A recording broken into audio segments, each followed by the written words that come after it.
Are they going to measure revenge there? Nice play on the deep ball. Yeah, they're going to need a few more plays like that in order to get their confidence fully back, but that's one step in the proper direction. Nowhere to escape, and he goes down. Well, maybe that can give him a little bit of a pick-me-up, a little bit of a jolt. One of the few things has gone right defensively. Because other than that, it's really been a first half to forget. So on 4th down, here's Sam Cook to punt it away. And look at this. It's a fake. Oh, and this turns into a mess as it's intercepted. Picked off at the 28. And his guys are going to get the football at the 28-yard line. So, Charles, you and I have made our predictions for Super Bowl 54. Well, coming soon, the official Madden NFL 20 Super Bowl predictions. Something Madden folks do every year is predict how they think the big game is going to play out. And that prediction, with the help, by the way, from Peyton and Eli Manning, is going to be revealed on Thursday, January 30th, 9 Eastern. Go to EA.com/theprediction to check it out. And keep playing Madden to feed the machine and tell us who you think will win as well. Again, it's EA.com/theprediction.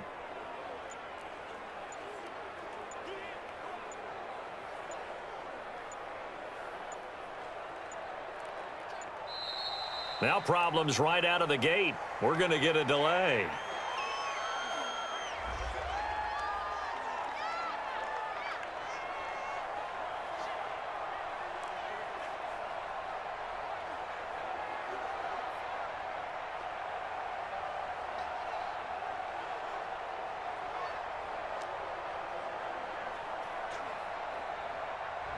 And that'll set them back 5.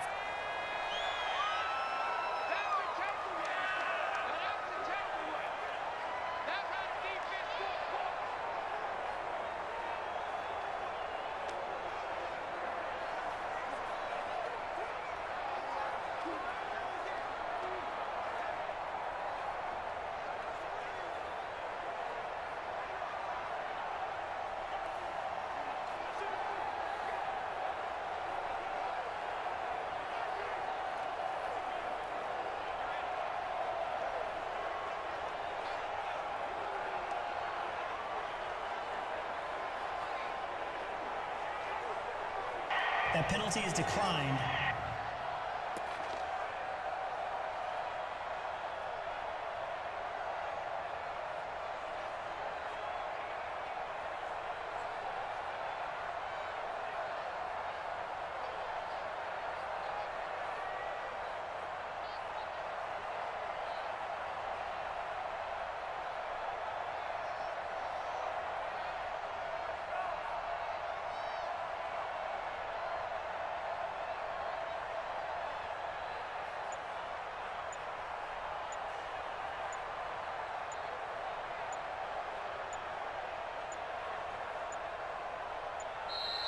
Play clock down to 0, and this is not the way to start a drive.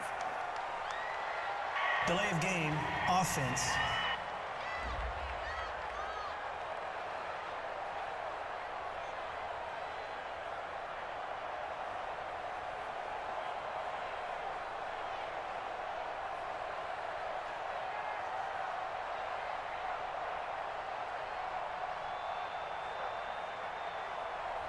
And that'll be accepted, of course, and that moves him back 5.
Now problems right out of the gate. We're going to get a delay.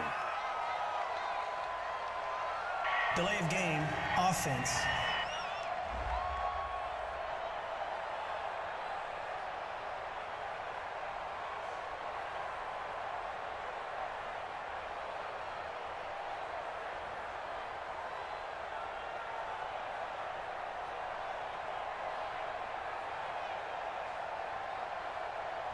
That's going to set him back 5 yards.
Play clock down to 0, and this is not the way to start a drive.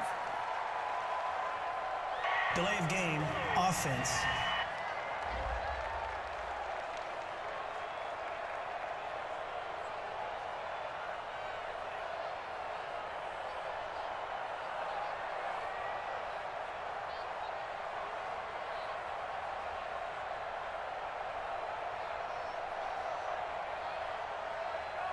So that'll back him up 5.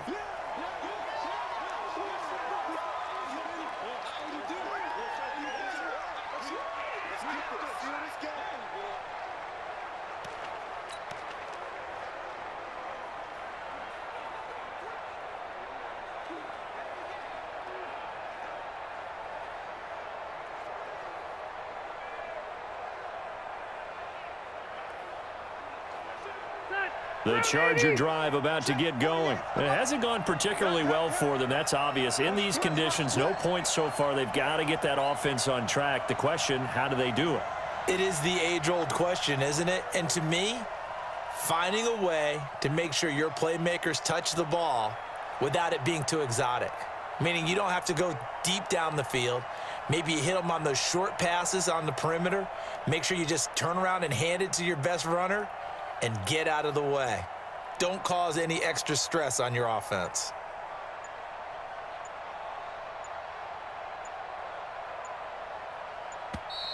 And now again, the play clock's going to run out on him. Offense.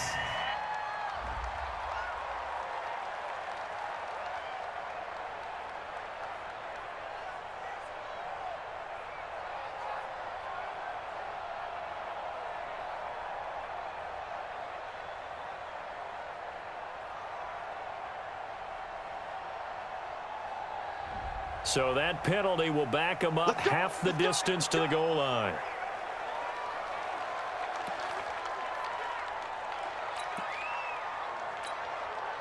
The Charger drive about to get going. And this not an easy situation. You're down early, in the elements, you're on the road. How do you get the mojo back? Well, one thing is to remember that as an offensive player, you have a much better idea of what you're trying to accomplish and where you're trying to go than the defender. So in this case, because you know it, you can make your cuts with a little more decisiveness, maybe a second fake, some double moves, things of that nature, to go ahead and try and put some pressure on the defense. Throwing again on second down. Rivers, he's got Allen. And down he goes, but he takes it up to the 40. 18 big yards on that one, and a Charger first. If you're going to blitz, likely going to leave you in man coverage with this guy, and that is less than ideal. It is, because just about any offense that has an elite receiver, if you blitz and have him in man coverage, you're going to him, even if he has an elite defender on him, because he usually knows where the ball is before the defender does. And taking it across midfield and inside the 45. 18 big yards on that one, and a Charger first. You can see the time and effort and thought that they put into their passing game, because it was evident right there. It looks like a simple pitch and catch, but you and I both know that they have planned for this. And for the third time here in this half, it's intercepted. Picked off by Brandon Carr.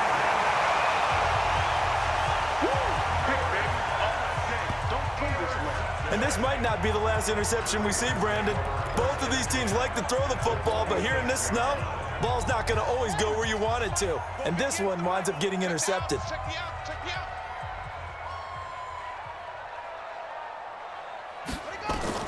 After the interception, here's Jackson. He's going to try and go.